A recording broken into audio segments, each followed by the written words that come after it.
Hello मित्रों, मैं हूं अभिनव और आप सुन रहे हैं हॉरर मून नाइट। आज की कहानी है चुड़ैल का आतंक। यह घटना आज से करीब 4-5 साल पहले घटी थी, जब मेरी उम्र लगभग 16 या 17 वर्ष की थी। मेरे गांव का नाम देवपुरी है और जब से मुझे याद है कि यहाँ डर और दहशत का माहौल हमेशा बना रहा। मैं कभी चुड़ैल और भूत प्रेतों की कहानियों पर विश्वास नहीं करता था। मेरे गांव की सबसे पुरानी कहानी थी सुलोचना चुड़ैल की। हर किसी के लिए वह एक सिर्फ पुरानी लोक कथा थी, लेकिन मेरे लिए अब यह खौफनाक सच्चाई बन चुकी थी। सुलोचना का जिक्र होते ही गांव वालों की रूह कांप जाती थी। कहा जाता है कि वह कभी इस गांव की सबसे सुंदर और संपन्न महिला हुआ करती थी, लेकिन उसकी किस्मत ने उसे एक राक्षसी आत्मा में बदल दिया। उसे प्यार में धोखा मिला था, जिसके बाद उसने अपने जीवन को काले जादू से जोड़ लिया था। एक तांत्रिक बाबा ने उसे अमरता का वरदान दिया था, लेकिन यह वरदान वास्तव में एक श्राप उसके लिए बन गया। उसकी आत्मा अब किसी शरीर में नहीं बंधी थी, बल्कि एक क्रूर अदृश्य शक्ति बन गई थी, जो अब गांव वालों पर कहर बरपाती थी।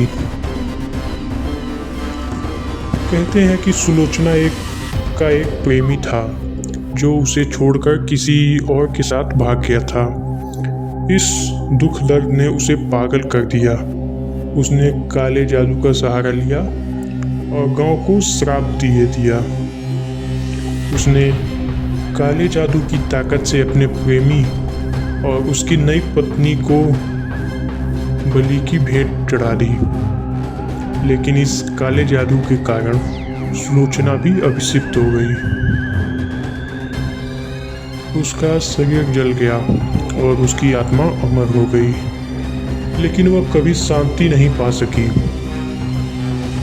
अब वह एक ऐसी आत्मा बन गई थी जो हर रात गांव में किसी न किसी पर हमला करती थी। कई लोग गायब हो गए, कईयों की रहस्यमयी मौत होने लगी और कुछ लोग मानसिक संतुलन खो बैठे। लोग कहते हैं कि जिसने सुलोचना को एक बार देख लिया, वह ज्यादा दिन जीना नहीं पाता था। यह घटना तब शुरू हुई जब मैं गांव लौटा। मुझे गांव के बाहर की हवेली में रुकना पड़ा, क्योंकि हमारे पुराने घर की मरम्मत चल रही थी। उस हवेली के बारे में कहा जाता था कि वह सुलोचना की आत्मा उसी हवेली के आसपास भटकती रहती थी, लेकिन मैंने इन बातों को कभी गंभीरता से नहीं लिया। रात के समय हवेली में एक अजीब सी सन्नाटा था। हवा के साथ सरसराहट और कहीं दूर से आती हुई किसी औरत की रोने की आवाज मुझे बार बार विचलित कर रही थी। मैंने इसे हवा का झोंका मानकर टाल दिया, लेकिन जब अचानक खिड़की के बाहर मैंने एक भयानक परछाई देखी, तो मेरे रोंगटे खड़े हो गए। वह परछाई किसी महिला की थी, लेकिन उसका चेहरा स्पष्ट नहीं दिखाई पड़ रहा था। बस उसकी लाल जलती हुई आंखें दिखाई दे रही थी।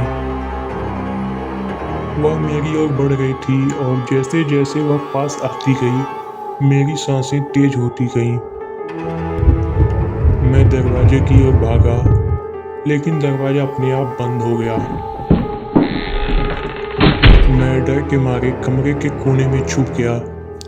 तभी एक जोरदार ठक ठक की आवाज दरवाजे पर होने लगी। मैंने देखा कि सुलोचना अब दरवाजे के दूसरी ओर खड़ी थी। उसकी उंगलियों की लंबी नाखूनें दरवाजे को खरोच रही थी। उसकी हंसी बेहद डरावनी थी, जैसे वह किसी का मजाक उड़ा रही हो। कमरे का तापमान अचानक गिर गया। मैंने महसूस किया कि मेरे चारों ओर की हवा भारी और ठंडी हो गई थी। फिर मैंने उसकी आवाज़ सुनी। उसने धीरे से कहा, तूने मुझे देख लिया, अब तो नहीं बचेगा। मैं समझ गया कि मैं उसकी नज़रों में आ चुका हूँ। सुलोचना अपनी शिकार को कभी नहीं छोड़ती। अब उसका अंधकार मुझ पर मंडरा रहा था। डर के मारे मैं कब बेहोश हो गया मुझे पता ही नहीं चला। अगली सुबह जब मेरी नींद खुली तो मेरे आसपास मेरे घर वाले खड़े थे। उनको मैंने रात की पूरी घटना सुनाई। फिर घर वालों ने एक साधु बाबा से मिलने को कहा। उसी सुबह मैं गांव के सबसे पुराने साधु महादेव बाबा के पास पहुंचा। वह चुड़ैल और आत्माओं के बारे में बहुत कुछ जानते थे। मैंने उन्हें सारी बातें बताई, परंतु बाबा यह सब पहले से जानते थे कि हम लोग उसके पास आ रहे हैं। बाबा ने गंभीर स्वर में कहा, सुलोचना की आत्मा को कभी शांति नहीं मिलेगी जब तक उसके श्राप का अंत नहीं होता। तुमने उसे देख लिया है और अब तुम्हें उसकी शक्तियों का सामना करना पड़ेगा। उन्होंने मुझे कुछ ताबीज दिए और कहा, इन ताबीजों को अपने चारों ओर बांध लो और यह तुम्हारी कुछ देर के लिए ही सुरक्षा करेगा। लेकिन याद रखना, सुलोचना को हराने के लिए तुम्हें उसकी शक्तियों का सामना करना होगा। रात फिर से आई और इस बार मैं तैयार था।